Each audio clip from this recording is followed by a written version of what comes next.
Okay, hello and welcome all. हामीले आजबाट यस नयाँ प्लेलिस्टको भिडियो सुरु गर्न जाँदैछौँ।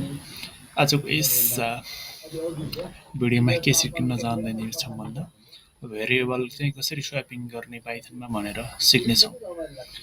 अब हामीले यो step by step python programming ल्याङ्ग्वेजको प्लेलिस्ट सुरु गरेका छौँ। यसमा हामीले बेसिक कन्सेप्टदेखि लिएर एडभान्स कन्सेप्टहरू सिक्नेछौँ।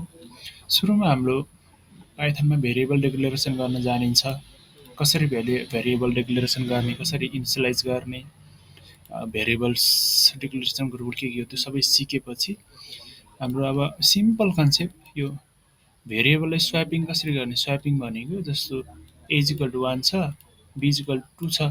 अब हामीले इन गोल चाहिँ के भन्दा एलाई 2 बनाउने, बीलाई 1 बनाउने। अब यो अथवा यसलाई इन्टरचेन्ज जस्तो भयो। यो कसरी गर्ने भन्दा हामीले गरेर हेर्नेछौँ। जस्तो यहाँ के छ, ए इज इक्वल टु 1 छ, बी इज इक्वल टु 2 छ। Period print a comma b गऱ्यो भने के आउँछ हाम्रो पक्कै पनि के आउँछ 1 कमा 2 आउँछ।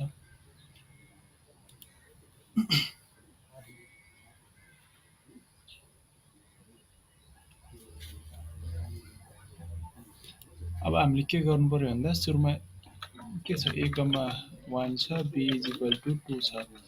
अब हामीले के गर्नुपर्छ भन्दा एउटा टेम्पोररी भेरिएबलमा यसलाई स्टोर गरेर राख्ने। जस्तो टेम भेरिएबल, टेम्पोररी भेरिएबल भनेको TMP time is equal to त्यसमा ए राख्नु पर्यो। टेम्पोररी भेरिएबल भनेको एकछिनको लागि ए राख्नु पर्यो। अनि ए इज इक्वल टु बी छ भने अब बीलाई के दिन पर्यो, टिएमपी टेम दिन पर्यो। त्यसपछि पिआरआई अनि प्रिन्ट ए कमा बी गरेर हेरौँ के आउँदो रहेछ।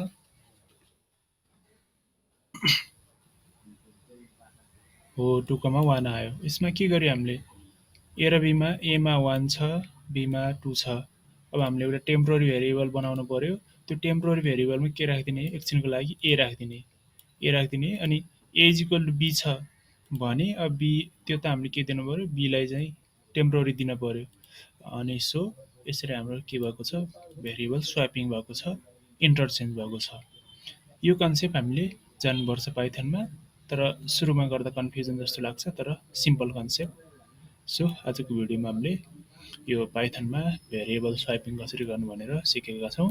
नेक्स्ट भिडियोमा हामीले यस्तै बेसिक कन्सेप्ट अनि इन फ्युचरमा युज हुने कन्सेप्टहरू सिक्नेछौँ। Thank you for watching.